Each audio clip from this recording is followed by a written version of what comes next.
Today I'm going to show you how you can have crusts in the freezer ready quickly when you want to make up a fruit pie during the summer when we've got tons of berries coming in.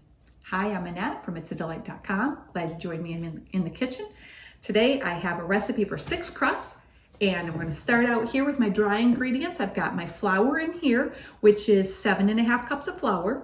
I've got 3 tablespoons of sugar. Yep, I put a little bit of sugar. It's organic cane sugar. You can leave that out and omit it if you want to.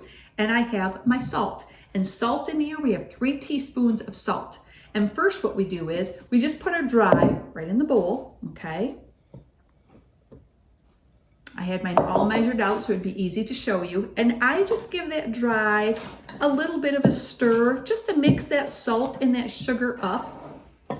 The sugar, to me, it really is optional. It's not a lot, but it just gives a little bit of extra flavor that I found I really like on my pies. Or sometimes you can sprinkle a little bit of sugar on top of a finished pie. Okay, so enough on the sugar. Next, I am going to add shortening and butter.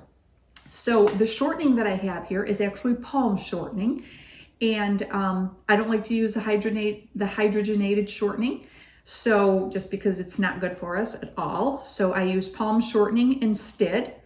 And I'm just gonna put that in there just like so. Then I'm gonna use part butter. And butter is what gives your crust flavor and tenderness. Shortening is what gives it flakiness. So I actually like to make I like to have some of both in mine. So I'm just gonna slice this butter up. And for the butter, we have 2 1/4 cups. And I'm not sure if I said for the shortening, we have 3/4 cup of shortening.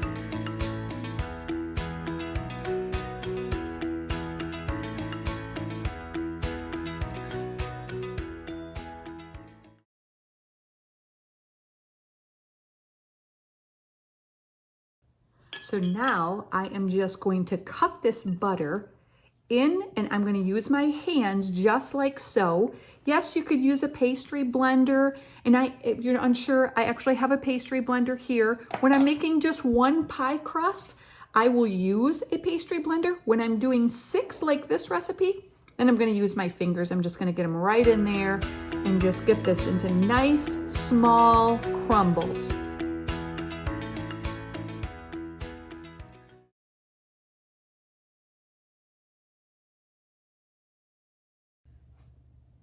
So I'm looking for that really hold together look right there where it wants to hold together.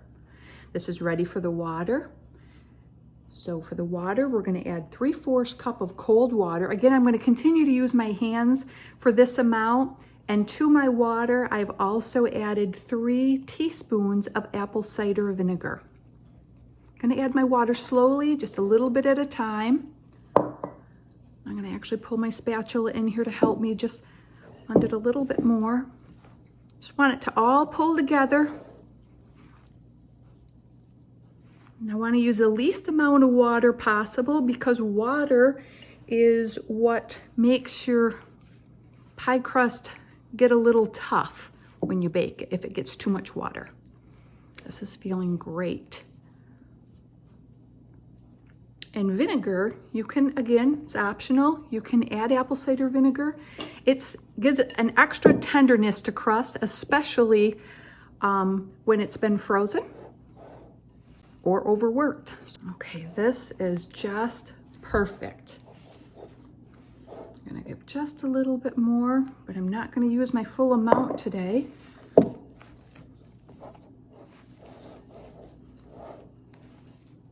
Okay, I'm gonna dump this out onto my counter.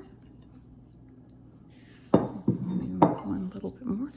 This is wonderful dough right here. Just a nice, moist, all staying together, not crumbly. So I would just pat it out a little bit.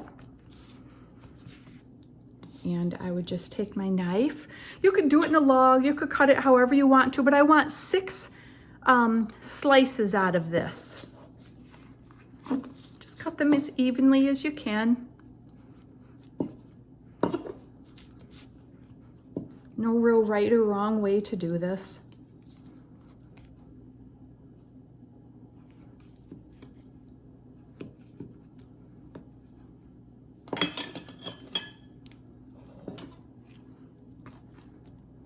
This is just a little bit big and this one's small. Now all I do is I'm gonna pat each one into just a simple small disc.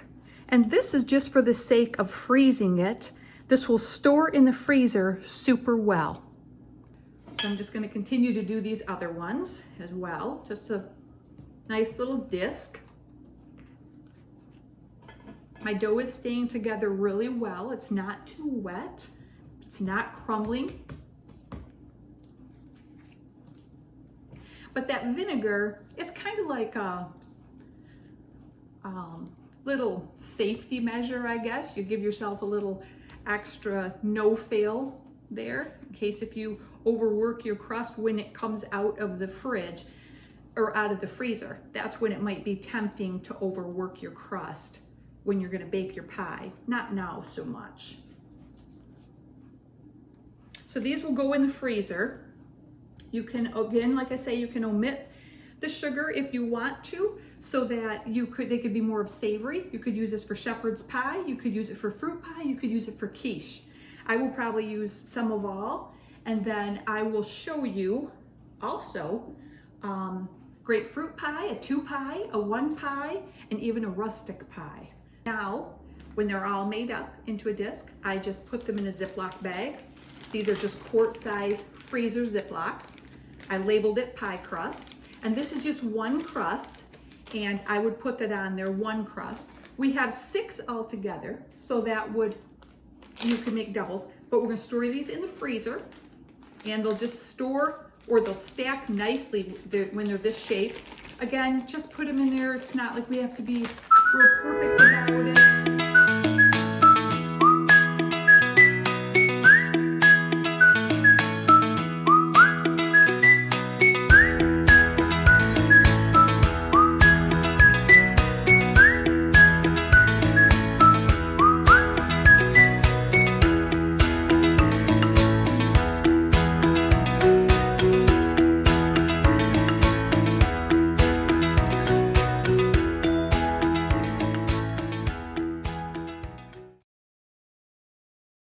So now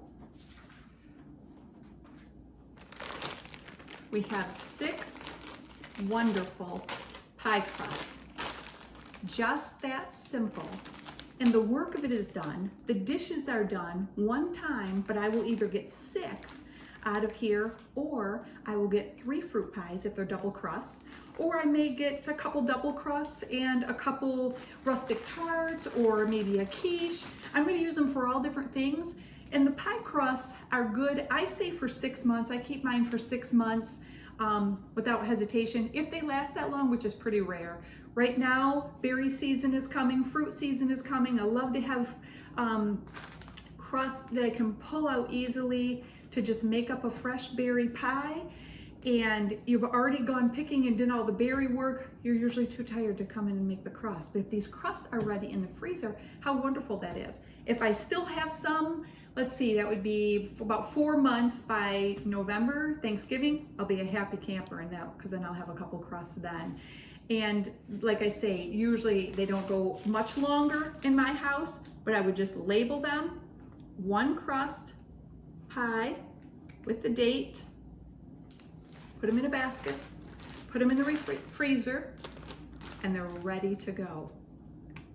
Now, if you need any more tips on how to use this, you want to watch how I will whip one out of the freezer and quickly make a fruit pie or a rustic fruit tart by just using 1 shell, which is a smaller pie when there's less around and you just want a smaller dessert or something without the top. I'll show you how to make that too. I hope this was helpful to you to be able to have this in the freezer ready to go.